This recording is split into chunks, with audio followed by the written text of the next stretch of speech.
I finally left Karijini and took the Rio Tinto private access road to continue north. This road is supposed to make the journey a bit shorter, but at the same time it's a dirt road, and so it makes it a bit slower too. But if you love trains and dust, go for it.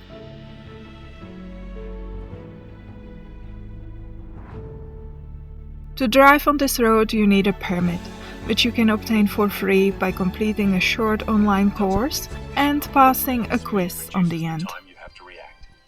Stick to the speed limits and be patient. Never drive fatigued and be alert for other vehicles driving in other directions. And this is how I got to the Millstream Chichester National Park, which turned out to be a huge surprise. It's so beautiful!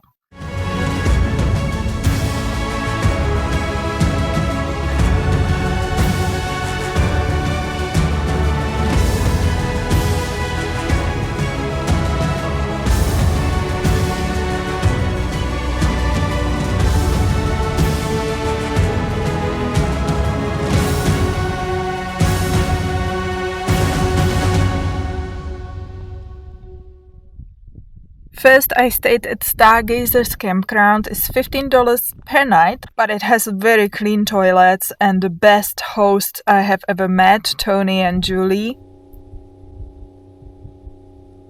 Tony is very knowledgeable about the sky, the stars and the universe, and if you're interested, at 6:30 p.m. they have a meeting and you can come and Tony will tell you a lot of interesting stuff about the sky. It's really cool, especially if you come from the northern hemisphere, because the stars here look different. And it's only thanks to Tony that when a few days later I could see this line in the sky, I knew exactly what it is, that it's not stars, it's actually planets. Venus, Jupiter, Mercury, all nicely lining up with the moon. And I guess this doesn't happen very often. He also told us that the Aborigines were one of the few people who were looking for patterns or constellations in the dark parts of the sky. And at this time of the year we can clearly see the Dark Emu. And by its orientation, the Aborigines could tell when is the right time to collect emu eggs. I'm wondering what I'm going to have for breakfast.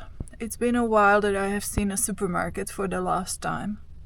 I wouldn't mind some semolina, but I am afraid I only have that awful milk left that I have bought in the roadhouse in Billabong. But actually there is one more place a good milk could be.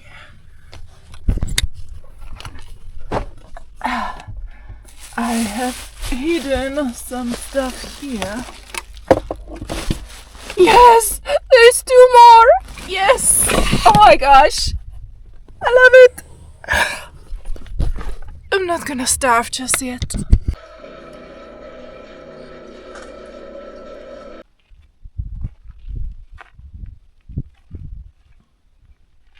My very last bread. And soup. They always promise a lot of interesting animals on this science, but then I don't see any.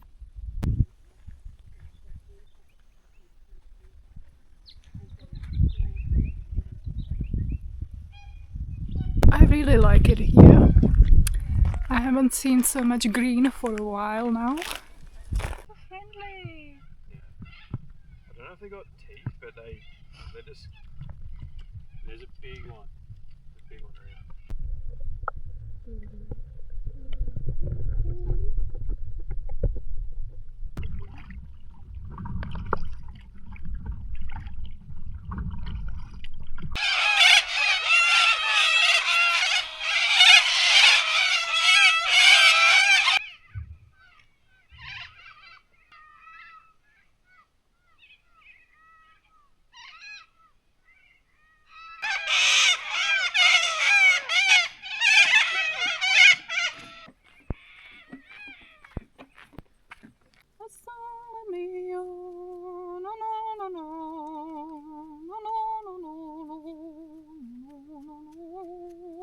You have guessed it already, I'm making pizza for the second time in the van.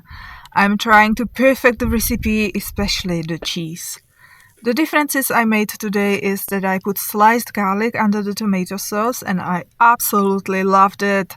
That's the way to go. I also loaded it with way more olives. You can never have too many olives. As for the cheese, I hope nobody thought it was an actual cheese. Where would I get cheese in the middle of nowhere? What I'm making is like a wannabe cheese sauce that is almost as satisfying as the real deal. Made out of shelf-stable ingredients, just the way we like it. I came across this idea of a liquid wannabe cheese for pizza some time ago, and it totally makes sense.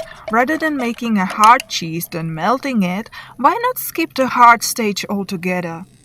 This time I used cashew butter, tapioca starch, cornstarch, milk or water, whatever is available, nutritional yeast, salt, and today I also used chili oil, and that's why it has this orangey color. It was pretty good. I wonder what other tweaks I will come up with next time. Do you guys have any ideas? This thing tastes almost like the real deal. The garlic in the bottom makes a lot of difference. Yum. I had 2 of them and I'm stuffed, so the third one goes into the storage for later. I think I should get a new plate finally. I don't want to. I brought this one all the way from New Zealand. But, do you see that? It's broken.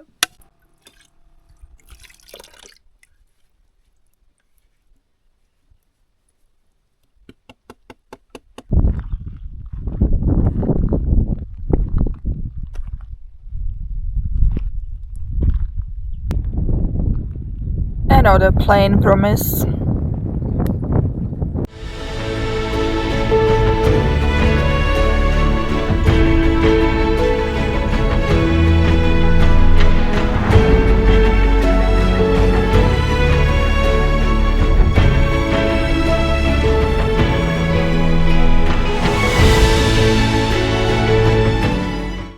Here I made some gnocchi with spinach, my dehydrated spinach, and coconut cream. It wasn't too bad. And a little bit of a trigger warning if you don't like the sight of blood. Close your eyes for the next 20 seconds, please. Thank you. I just ran into my open back door. It hurts, I'm not gonna lie. Let's put some apple cider vinegar. Oh my gosh, that's gonna stink. Oh no, what the hell? Anyway, this is not what I wanted to talk about. Today it's been officially 12 days since I have washed my hair last with shampoo. You know, I have rinsed my hair while swimming and sitting under waterfalls, but I haven't used shampoo in this long. And it's the longest I have ever gone. I used to wash my hair religiously every day. Then I went to every second day, and lately it's been more like every third, maximum fourth day. But 12 days, that's something I haven't experienced before. Yesterday evening I went for a bit of a walk, and during the walk my scalp started itching so bad suddenly, and I was just running back home and I got this scalp massager and I massaged the top of my scalp and that helped. And then I sprayed it with my diluted vinegar and massaged it a bit more, and it's been fine ever since. It was like an instantaneous relief. And today I'm going to use the method Victorian women used, because as you know they didn't wash their hair that often, yet they still had beautiful long hair. And so I have mixed some starch, cornstarch and cocoa powder, and I'm now going to powder my hair with it. I don't have any powder brushes, unfortunately.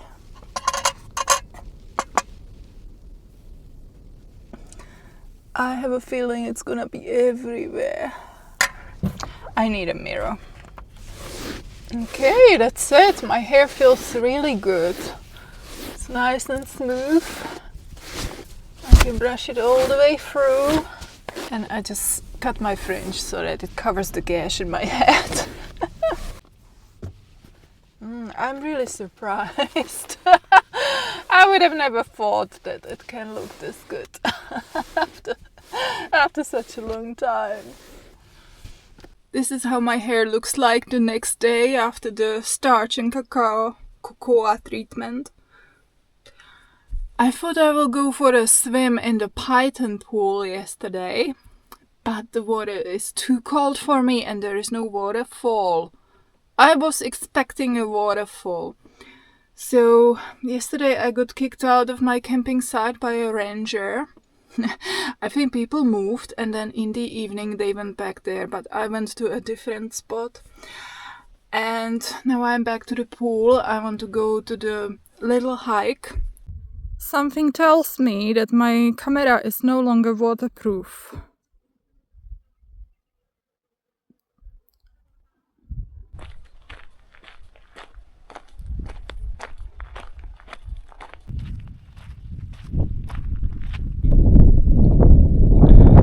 I thought these would be fluffy, but they are dry.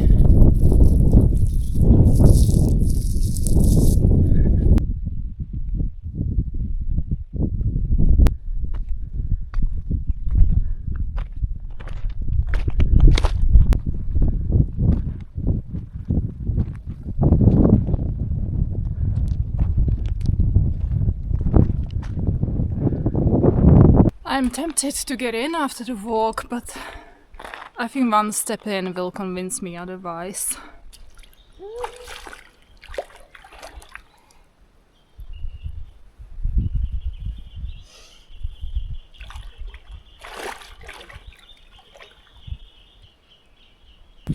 I will do it. Let's get changed. But first let me make some potato fritters for the first time in my toaster. I don't have any of the good soy milk left, and this one changes the taste. I don't like it. I hope this company is not going to sue me because I complain about their milk in almost every video. But so since I don't have milk, I will take some cashew butter and mix it with a little bit of water. That's my van life hack for when you need like a cream or milk alternative and you have nothing. Change of plans. The guy just left. There was a guy by the pool, you didn't see him, but he just left. So I'm going to use the opportunity that we are going to be there alone.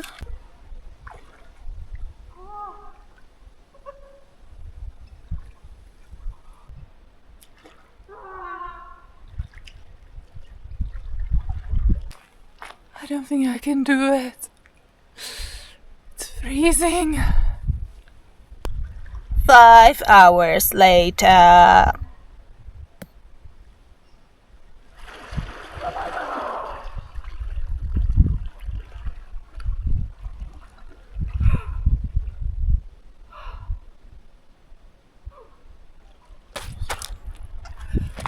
did it. It's definitely not as bad as Shark Bay though. Wow. Now you can see that maybe I should have gotten some stitches. Where were we? Milk. Honestly, some people argue that they don't even use milk in Bramburaki. Must be just some people who do. So I could have probably just make it with water. I need to get a better grater. Because usually I would use the larger holes, but that's the only one I have and it takes ages. When I get to Karatha, I might have a look for a different one. It's good, it saves space, but I bought it for garlic. I didn't expect making fritters. I'm glad I went swimming now because as I was leaving, a family with 3 kids arrived.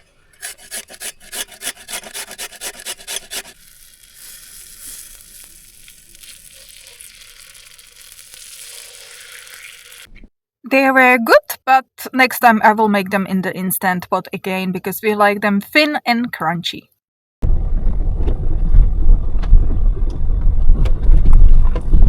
Ooh, calm down. Oh. Okay, 4-wheel drive.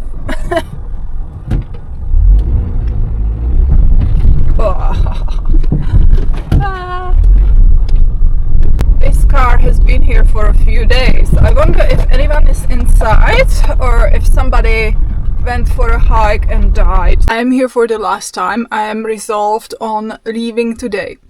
But I was doing something on the tablet here and suddenly I look and there was another Delica D5 parked in the car park. And of course when you meet such a rare car, it's very rare in Australia, let alone in the middle of nowhere. So of course I had to do this.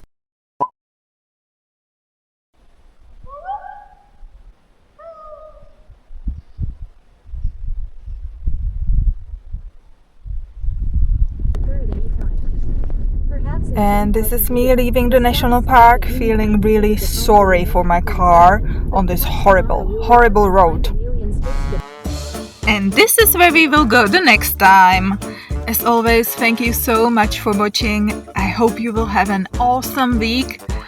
And if you have any ideas how to improve my wannabe pizza cheese, please leave them in the comments. Bye!